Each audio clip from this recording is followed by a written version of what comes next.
নমস্কাৰ সকলোলৈকে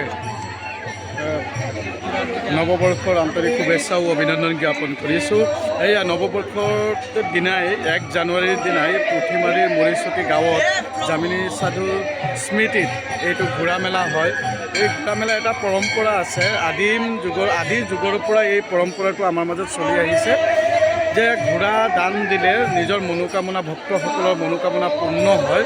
আজিৰ এই মেলাখনত অসমৰ বিভিন্ন ঠাইৰ পৰা লোক আহি সমাগম হৈছে। ইয়াত চাওক প্ৰত্যক্ষ কৰিব পাৰিছে আপোনালোকে এই ভিডিঅ'ত দেখা ধৰণে এনেকৈ চাওক ভক্তপ্ৰাণ ৰাইজে মহাপ্ৰভুৰ প্ৰসাদ তেওঁলোকে গ্ৰহণ কৰি আছে।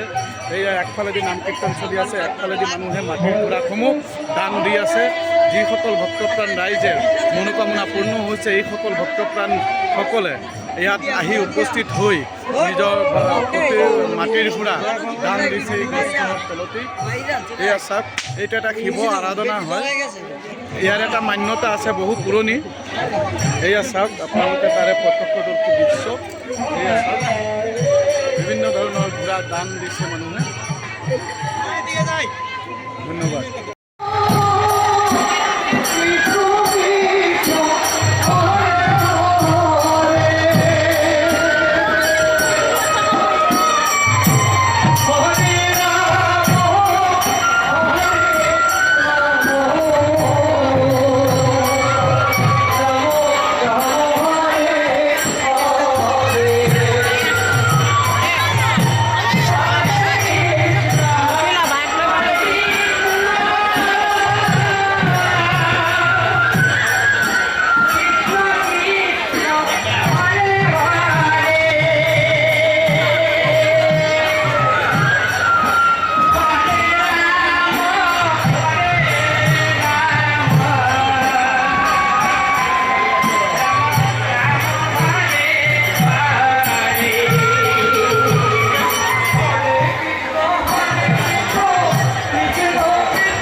অলপ ব্যতিক্ৰমী হয় হয় যে আপুনি নিজে প্ৰত্যক্ষ কৰিছে যে গছৰ তলত ৰাইজে মাটিৰ ঘোঁৰা দান কৰি আছে।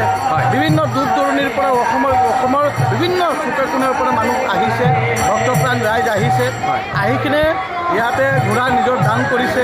ঘোঁৰা দান কৰাৰ ফলতে ভক্তপ্ৰাণ ৰাইজৰ নিজৰ মনোকামনা পূৰ্ণ হয়। এই বছৰ নতুন ভক্ত আহিলে তেওঁলোকে মনোবাঞ্ছা পূৰ্ণ হোৱাৰ বাবদ ঘোঁৰা এটা দান কৰিলে নেক্সট বছৰ আকৌ আহি তেওঁলোকে ঘোঁৰা দান দি যায়। লগতে ইয়াতে মহাপ্ৰভুৰ মানে গুণানুকীৰ্তন হয়, তাতে নাম প্ৰসংগ চলি আছে, আপুনি আপুনি দেখিছে সোঁফালে দেখিছে যে পিছফালেদি মহাপ্ৰভুৰ প্ৰসাদ বিতৰণ হৈ আছে যিমান ভক্তপ্ৰাণ ৰাইজ ইয়াতে সমাগম হয় প্ৰায় 20ৰ পৰা 30,000 ৰাইজ সমাগম হয় আৰু সকলোৱে মহাপ্ৰভুৰ প্ৰসাদ লৈ যায় তাৰমানে প্ৰত্যেক বছৰে 1 জানুৱাৰী মানে পহিলা মানে 16 তাৰিখ হয় 16 তাৰিখে এই মহাযজ্ঞভাগ আয়োজন কৰা হয় কৃষ্ণ ধন্যবাদ থাকিলে আপোনালোকলৈ ধন্যবাদ